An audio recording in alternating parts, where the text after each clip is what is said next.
Hello my friends, welcome to ATSA channel. I will tell you about Redmi. In this video you will learn how to put ringtone on Redmi. Let's get started. Settings and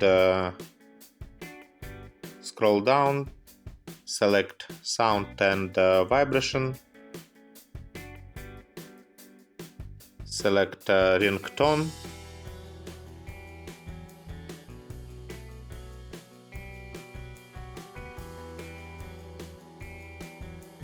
Choose ringtone on you need. Tap on ringtone you need.